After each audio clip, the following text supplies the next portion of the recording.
So, Gabrielle, you had an interesting experience using unseen therapists with a group. And let me say, first of all, you're unique in this field because you're not only a therapist per se, but you're also a medical doctor, right? That is correct, Gary. Okay.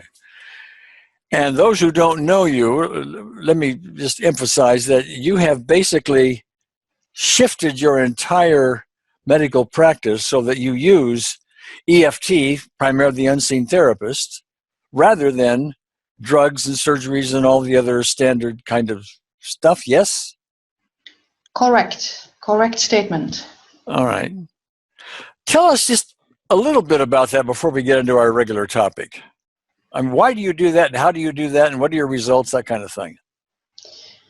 Well, it's written in your book, but I will just summarize that I've never enjoyed treating symptoms. I always thought that was the silliest thing to do, to prescribe drugs or whatever and look at symptom level only.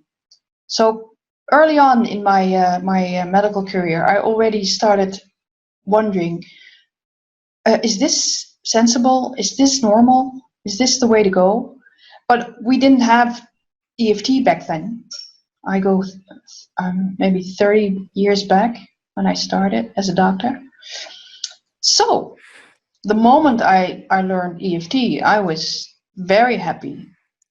And I first noticed results with myself. I had migraine headaches and backaches, and those went away completely. So that got me interested. And from then on, I started working with EFT and stopped using drugs and prescriptions altogether. And I'm really happy with that. And how do your results compare? I have beautiful results. I'm always very happy when people come to me because they know I have a medical background, although I try to keep that away from it as much as possible. But I'm always completely happy when people come to me with the specific goal of getting rid of medication and stopping with all kinds of, painkillers and whatever else is prescribed. And so I do get a selection of people that are interested in looking at lifestyle, at looking at resolving these kinds of issues, and they are open, to the approach of looking at emotional causes of problems, not at treating symptoms. And so that brings me a little bit to kind of a segue to what we want to talk about today, because you started off with the tapping form, and then later on came the spiritual form, the unseen therapist. And so are you using the unseen therapist only, a little tapping, mostly unseen therapist, half and half? What would you say? Personally, I always use it. Unseen therapist is always present in my meetings with everybody. I do not use it with every single client that I have because not everybody is ready to work with unseen therapists. So it's a bridge too far. But so I do tapping a lot, but I do unseen therapist quite a bit. And I would say what I do with new clients, I always say there's two official forms now. We have the tapping form and a meditative form. And interestingly enough, sometimes you sort of think, this person will probably not be, open to meditation. I had this huge police officer. So I thought, well, tapping is probably a bit off the chart for him. So let's not try meditating. But I do. I always say, there's two forms. Just let's do both and see what happens. And he said, well, he loves it. He said, forget the tapping. I want to do this meditation on love all the time. So he does it himself. He does it when we work together. That is so much fun. Yeah, and you're right. Not everybody is ready for this more advanced version. So that brings us to our segue and our main topic. You used the unseen therapist to address a group of your students here recently. And you had them pick out, now I'm just sort of saying it myself, but I'm going to have you, fill in the details. But you had them identify a core issue, things like, I'm not good enough, Okay. Now that's a broad issue that is typically influenced by years and years and years of specific events and experiences and so on. You know, I'm not good enough. I'm not lovable. Things like that. Okay. And well, why don't you tell the story? You had them start off and give a 0 to 10 level rating, and then you did something or other, and then they had improvement. Say the story. Yes. So I had a group of students in preparation of the Optimal EFT course that we will be allowing people to follow in a very short while in the Dutch Gary Craig official EFT center. So in preparation, I'm going to interrupt you just so people know you are the director of that Dutch center. I didn't tell people that before, so yes, go ahead. And so I mean, the core negative belief of I'm not good enough, or I'm bad, or I'm worthless. It's the biggie that's in the metaphor with the tabletops and the table legs, the big one that really results from all the very early childhood stuff, and it's big, as you said. But anyways, so we were in a nice space. This whole group was very interested in meditating and in understanding what unseen therapist is about. And we had done some meditations for personal issues. The whole group was one of the people in the room. And then I wanted to do your beautiful ballroom meditation, the guided meditation. Okay, I'm sorry to interrupt, but just for those listening in, the ballroom meditation is something that I developed within our Optimal EFT course membership, but it's basically it gives the idea of everybody is in the same room, like it's a ballroom, and it's filled with love, and we share love with one another. I mean, there's more details to it than that, but that's the essence of it. Right? So, all right. Yes. So go ahead. I'm sorry.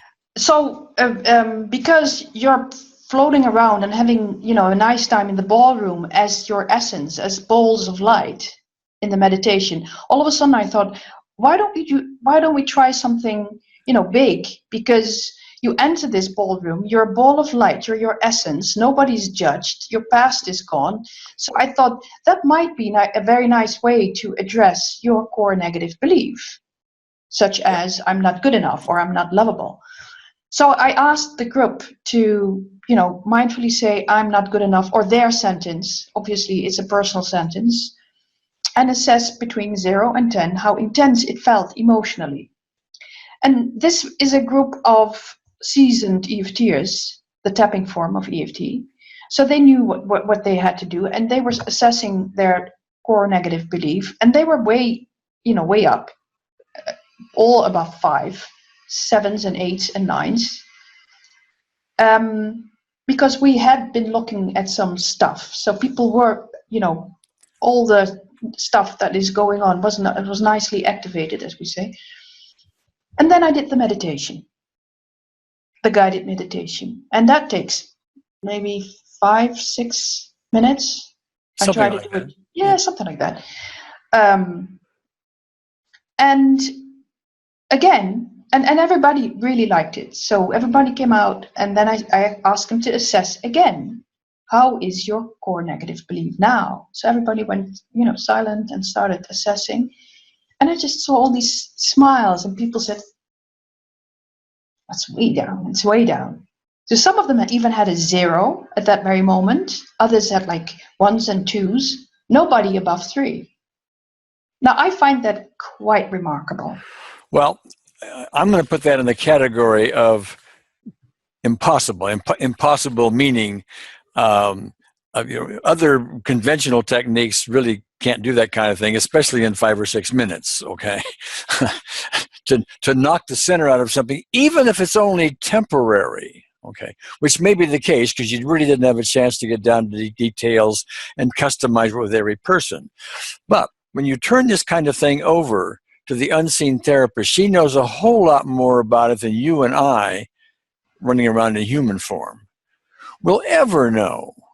And she knows a whole lot more than people who try to do tapping, although tapping can be a very effective thing.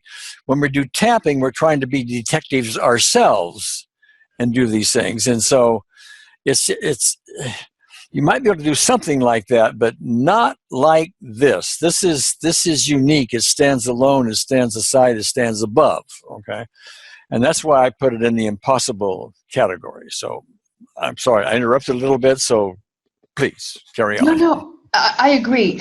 Although it is important to emphasize that you need to go into specific situations and get the help of unseen therapists to really resolve, the big stuff underlying these kinds of conclusions. However, quite a few of them had learned EFT somewhere else. With somewhere else, I mean not in our center. And some, we're not going to name names, but anyways, so quite a few of them were used to tapping on conclusions only, or follow these tapping scripts for low self-esteem and tapping scripts for, I don't know, feeling low and out of, I don't know, not successful and what have you. So all these very global, silly things that give EFT, in my view, a bad reputation, because people start following these silly tapping scripts and go nowhere. And yes, if you're with a big group and your atmosphere is good, sure, everybody will feel a little better after a few rounds with the whole group tapping little tapping scripts, but that is not EFT. Well, sometimes with a tapping script, you can get some pretty good work done. Sometimes, okay, it's a small percent of times actually. But what happens with the scripts, this is my experience, is a bunch of people do them. Most people go, well, they get a temporary thing or a partial thing or a something, and they go, okay, that's good. And some get a really good result, a small percent. But what happens is those that get the really good result gets embellished, it gets expanded, it gets talked about, whereas the others sort of kind of we don't talk about. Exactly. Those. Okay. It gives off the complete wrong picture, I think. Sorry, I'm interrupting you now. Well, that's all right. That's all right. It's sort of.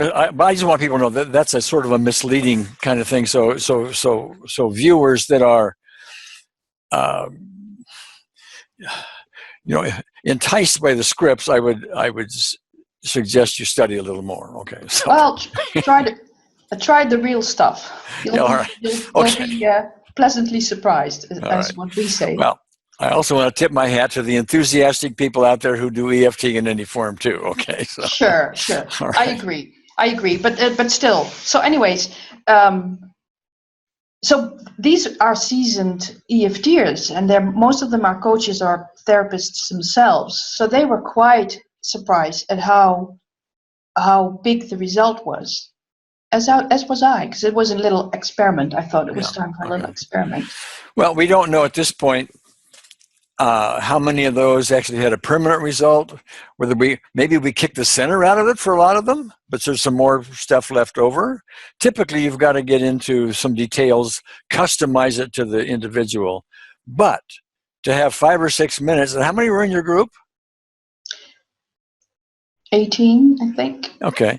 To have 18 people have this kind of result, we're going to give it the impossible label. Okay. Gabrielle, thank you. My hugs to you. Hugs back, Gary. All right. Bye-bye. Bye-bye.